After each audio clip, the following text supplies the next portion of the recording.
Good afternoon everybody and welcome to today's story time. Now today I have chosen a story about a little duckling because we have some little ducklings in our class too, don't we? And the title of this story is Ruby Flew Too. Let's see what happens.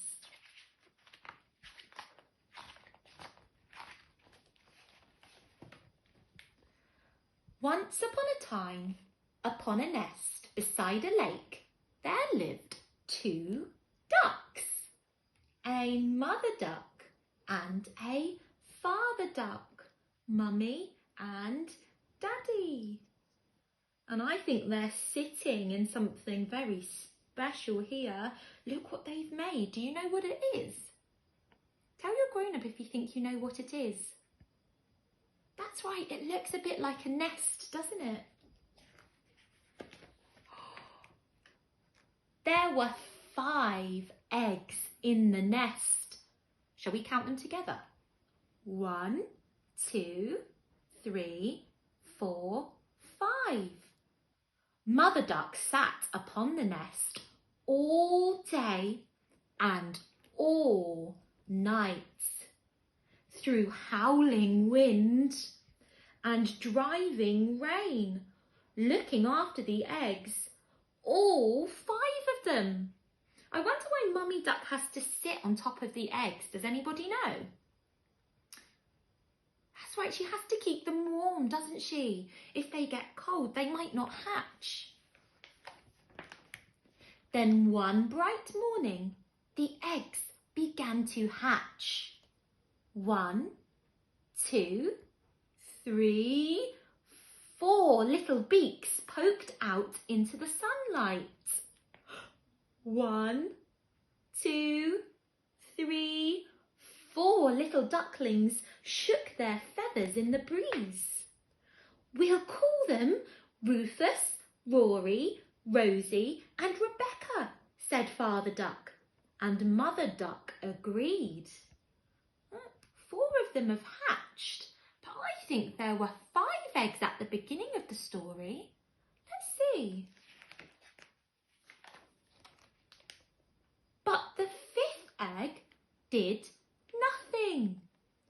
Will it ever hatch? Said Father Duck. It will, said Mother Duck, in its own time. The little duckling just isn't ready to come out of its egg yet.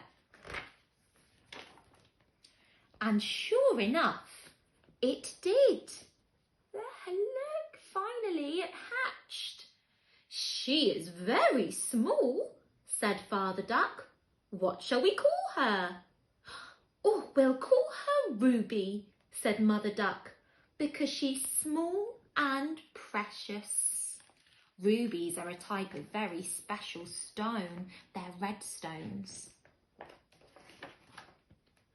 Rufus, Rory, Rosie and Rebecca ate whatever they were given.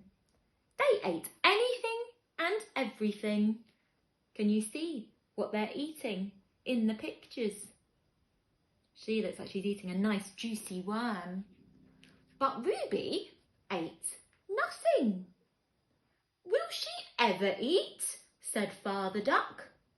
She will, said Mother Duck, in her own time. That means when she's ready. And sure enough, she did. Look, Ruby started eating. Rufus, Rory, Rosie and Rebecca swam off whenever they were able. They swam anywhere and everywhere. But Ruby swam nowhere. Will she ever swim? Said Father Duck. She will, said Mother Duck, in her own time. And sure enough, she did. Rufus, Rory, Rosie and Rebecca grew bigger. And Ruby grew bigger too. Her feathers grew out and her wings grew broad and beautiful. And when Rufus, Rory, Rosie and Rebecca began to fly. Do you think Ruby flew too? Shall we see? Ruby flew too. Rufus, Rory, Rosie and Rebecca flew far and wide. They flew out across the water. They flew up among the trees. But Ruby flew farther and wider. She flew out beyond the water. She flew up above the trees. She flew anywhere and everywhere. She stretched out her beautiful wings and soared high among the clouds. She loves flying. Mother Duck and Father Duck watched Ruby flying off into the distance. Can you see? Look, she's flying off now away. Will she ever come back?